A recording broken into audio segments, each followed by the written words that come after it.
नमो नमः। आज हम लोग अरिष्ट विचार पर विचार कर रहे हैं। संध्या काल में जन्म हो, संध्या काल में जन्म हो और जन्म लग्न में चंद्रमा की होरा हो तथा पाप ग्रह अपने अपने अंतिम यानी नवमें नवांश में स्थित जातक की मृत्यु होती है। संध्या काल में जन्म हो और जन्म लग्न में चंद्रमा की होरा हो, पाप ग्रह अपने अपने नवमें स्थान में स्थित हो तो जातक की मृत्यु होती है। पाप ग्रह से युक्त चंद्रमा, पाप ग्रह से युक्त चंद्रमा यदि केंद्र में स्थित हो और अन्य पाप ग्रह भी केंद्र में स्थित हो तब भी जातक की मृत्यु निश्चित है, शीघ्र होती है। योग में संध्या काल में जन्म कहा गया, योग में संध्या काल का जन्म कहा गया है। अहोरात्र में पूर्वापर दो संध्याएं होती है, अहोरात्र में पूर्वापर दो संध्याएं होती है। सूर्योदय काल में पूर्व संध्या, सूर्योदय काल में पूर्व संध्या और सूर्यास्त के समय पर संध्या। सूर्योदय से 1:30 पल, सूर्योदय से 1:30 पल पूर्व से प्रारंभ होकर सूर्योदय के बाद 1:30 पल अर्थात 3 घटी की पूर्व संध्या, 3 घटी की पूर्व संध्या और 1:30 पल सूर्यास्त पूर्व से प्रारंभ होकर 1:30 पल सूर्यास्त के बाद 3 घटी पर संध्या होती है। क्या होती है? 3 घटी पर संध्या होती है। इन दोनों संध्याओं में यदि जातक का जन्म है तो उस योग पर हम लोग को क्या करना चाहिए? विचार करना चाहिए, ध्यान देकर पढ़ना चाहिए। ध्यान देकर सुनो। जन्मांक के पूर्व भाग, जन्मांक के पूर्व भाग लग्न से प्रारंभ कर छठे भाव पर्यंत 6 भावों में, छठे भाव पर्यंत 6 भावों में पाप ग्रह तथा पर ग्रह सप्तम भाव से द्वादश भाव पर्यंत, सप्तम भाव से द्वादश भाव पर्यंत 6 भावों में सभी शुभ ग्रह स्थित हों या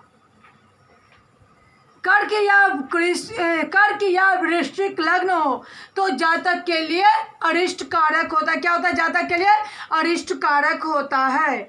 सभी पाप ग्रह स्त्री संज्ञक या सम राशियों में स्थित हो, सभी पाप ग्रह स्त्री संज्ञक या सम राशियों में स्थित हो तब जातक के लिए मृत्यु कारक होता है। क्या होता है? मृत्यु कारक होता है। जन्म काल में पाप ग्रहों से संयुक्त, जन्म काल में पाप ग्रहों से संयुक्त चंद्रमा यदि लग्न अष्टम और सप्तम भाव में पाप दृष्ट शुभ ग्रहों से अदृष्ट होकर स्थित हो, जन्म काल में पाप ग्रहों से संयुक्त चंद्रमा यदि लग्न अष्टम या सप्तम भाव में पाप दृष्ट किंतु शुभ ग्रहों से अदृष्ट होकर स्थित हो, ऐसे योग में यदि देवपुत्र का जन्म हुआ है, देवपुत्र का जन्म हो तो वह भी शीघ्र मृत्यु को प्राप्त होता है, उसकी भी मृत्यु होती है। यदि लग्न और सप्तम भाव पाप क्रांत हो, पाप से आक्रांत हो, पाप ग्रह से युक्त चंद्रमा यदि शुभ दृग्विहीन हो तो जातक की मृत्यु शीघ्र होती है, निश्चित होती है। स्थिर राशि के लग्न में स्थिर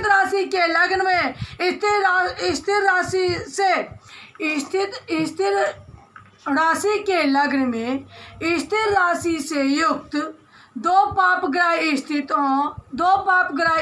हों, चंद्रमा पर शुभ ग्रहों की दृष्टि न हो और 9 पाप ग्रह संयुक्त हो तो जातक की मृत्यु होती है। यदि छिन्न चंद्रमा द्वादश भाव में हो, लग्न और अष्टम भावों में स्थिर राशि से युक्त पाप ग्रह स्थित हो तथा चंद्रमा में कोई शुभ ग्रह न हो, यदि केंद्र में कोई शुभ ग्रह न हो तो जातक की मृत्यु शीघ्र ही प्राप्त होती, जातक की मृत्यु शीघ्र प्राप्त होती है। भाव कौतूहलम के अनुसार, भाव कौतूहलम के अनुसार लग्न में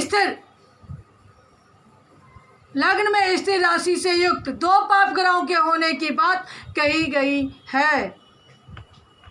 लग्न और सप्तम भावों में पाप ग्रह की स्थिति कही गई है। लग्न और सप्तम भावों में पाप ग्रह की स्थिति अरिष्ट कारक होती है, अरिष्ट कारक होती है या अनुभव सिद्ध है। उसके साथ यदि चंद्रमा शुभ दृष्टि से हीन हो तो यह क्या होता है, अधिक योग कष्टप्रद हो सकता है। क्या होता है, अधिक कष्टप्रद हो सकता है। यदि पाप ग्रहों से युक्त दृष्टि चंद्रमा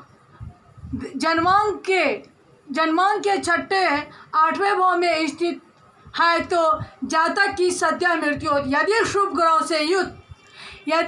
ग्रहों से युक्त दृष्टि चंद्रमा षष्ठ या अष्टम भावों में स्थित है तो 8वें वर्ष में, एवं यदि शुभ और पाप दोनों प्रकार के ग्रहों से युक्त दृष्टि है तो 4थे वर्ष में जातक की मृत्यु होती है। ऐसा जो है प्राचीन आचार्यों का मत है।